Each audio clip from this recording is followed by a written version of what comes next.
As we continue this video series on the lean team, on your lean team, and how to organize it, how to structure it, we come to a really big question that most organizations face, and that is, do I centralize or decentralize my lean resources?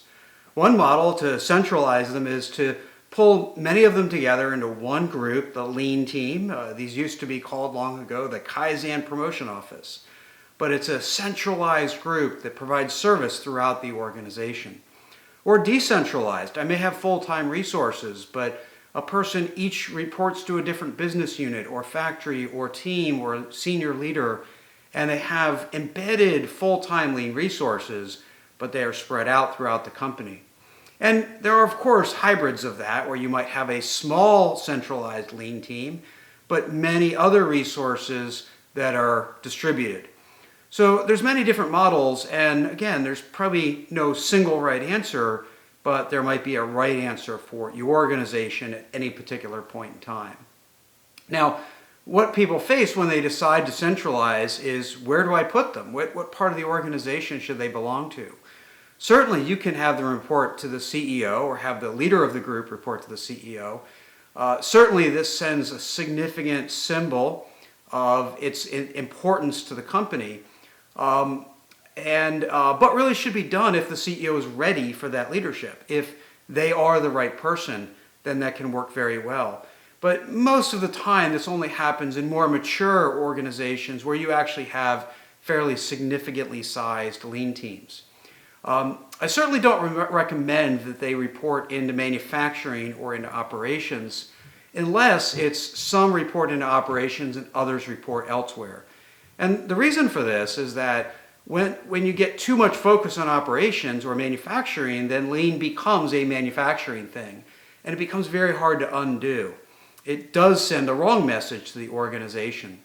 So generally we look for one of two things: either an organization that serves everyone else.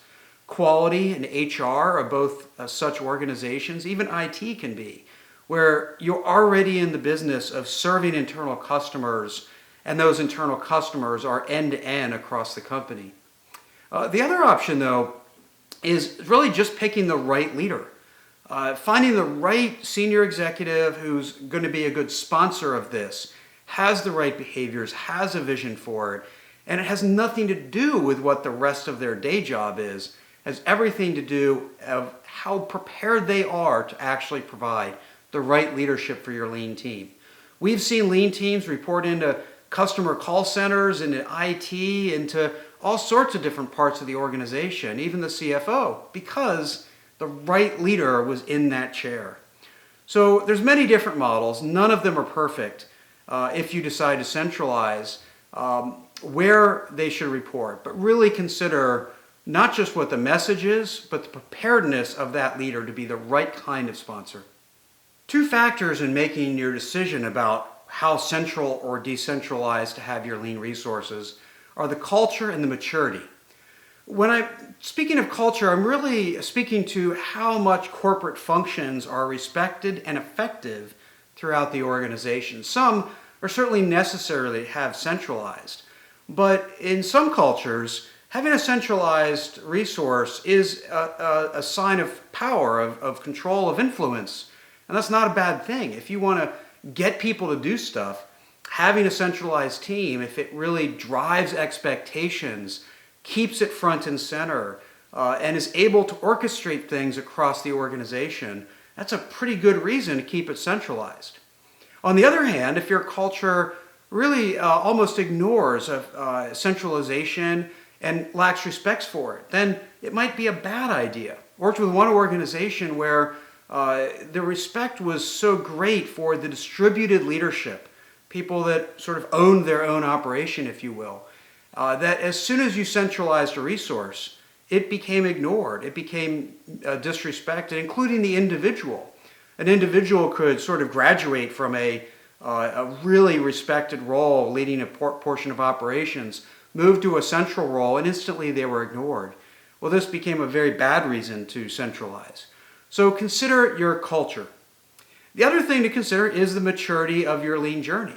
The more mature you are, then that means the more decentralized you can be and still maintain some level of consistency.